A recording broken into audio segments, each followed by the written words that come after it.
रायगडमध्ये तिकडे पोस्टल मतमोजणीमध्ये शिवसेना सध्या आघाडीवर असल्याचं चित्र पाहायला मिळतंय। रायगडमधली अपडेट सध्या आपण पाहतोय तर भोसरीचे माजी आमदार विलास लांडेंची मुलगी विनया सुधीर सुद्धा आघाडीवर असल्याचं पाहायला मिळतंय। नागोठणे जिल्हा परिषद मतदारसंघात शिवसेनेचे उमेदवार सध्या आघाडीवर आहेत।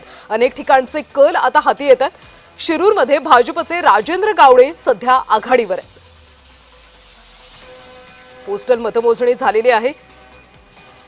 राष्ट्रवादीचे विनोद तांबे सुद्धा आघाडीवर असल्याचं पाहायला मिळतं।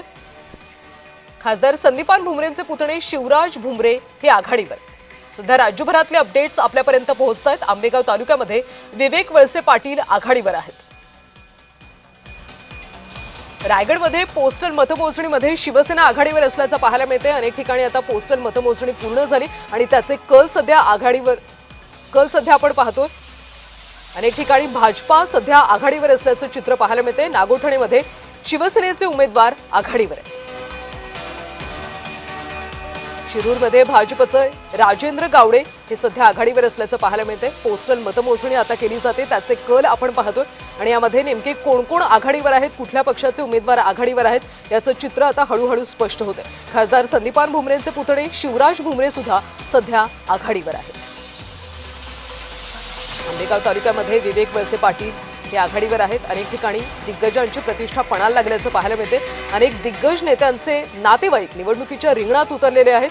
जिल्हा परिषद पंचायत समितींच्या निवडणुकीच्या रिंगणात उतरलेले आहेत, त्यामुळे त्यांना यंदा विजय मिळतो का, विजयाचा गुलाल ते उधळू शकतात का हे पाहणं महत्त्वाचं आहे। नागोठणेमध्ये शिवसेनेचे उमेदवार आघाडीवर असल्याचं पाहायला मिळतं। शिरूर भाजपचे राजेंद्र गावडे आघाडीवर आहेत, तर म्हासळामध्ये राष्ट्रवादीचे लहू म्हात्रे विजयी झाल्याचं कळतंय। महत्त्वाची अपडेट सध्या आपण पाहतो। म्हासळा पंचायत समितीच्या खरसई गणातून राष्ट्रवादीचे लहू म्हात्रे हे विजयी झालेत। सध्या आता निकाल सुद्धा समोर येत आहेत। लहू म्हात्रे हे विजयी झाल्याचं पाहायला मिळते। ते राष्ट्रवादीचे उमेदवार होते, त्यांच्यासमोर सुद्धा अनेक दिग्गज निवडणुकीच्या रिंगणात होते, मात्र लहू म्हात्रे आता विजयी झाल्याचं पाहायला मिळते। राष्ट्रवादीला अनेक ठिकाणी सहानुभूती मिळते असं चित्र पाहायला मिळते। म्हाळसा पंचायत समितीच्या खरसई भागामध्ये लहू म्हात्रे आता विजयी झाल्याचं पाहायला मिळतं। अनेक ठिकाणी सध्या निकाल सुद्धा आता समोर येताना पाहायला मिळत आहेत आणि हे सध्या आपण पाहतोय। म्हसळा पंचायत समितीच्या खरसई गणातून राष्ट्रवादीचे लहू म्हात्रे विजयी झाले। अतिशय महत्त्वाची अपडेट आहे। लहू म्हात्रे विजयी झालेत। काही वेळापूर्वीच पोस्टल मतमोजणीला सुरुवात झाली होती, मात्र अनेक ठिकाणी लोकसंख्या कमी असल्यामुळे आणि मतदान काही ठिकाणी यंदा कमी झाले आणि त्यामुळे निकाल आता समोर येतात। म्हसळा पंचायत समितीच्या खरसई गणातून राष्ट्रवादीचे लहू म्हात्रे विजयी झाल्याचं आपण सध्या पाहतोय। जिल्हा परिषद आणि पंचायत समिती यांचा आज निकाल लागतोय। मतमोजणीला सुरुवात झाली। पोस्टल मतमोजणी सुरुवातीला झाली तर काही ठिकाणी आता निकाल सुद्धा समोर येत आहेत। राष्ट्रवादीचे लहू म्हात्रे विजयी झाल्याचं पाहायला मिळतंय।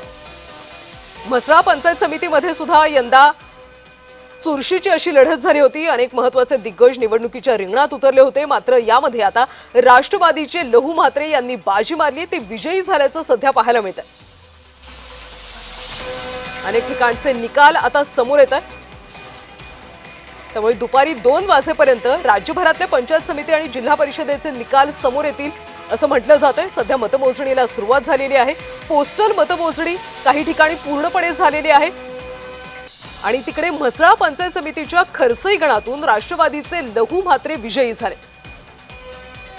म्हसळामध्ये सुद्धा अनेक दिग्गज त्यांची प्रतिष्ठा पणाला लागल्याचं पाहायला मिळालं होतं।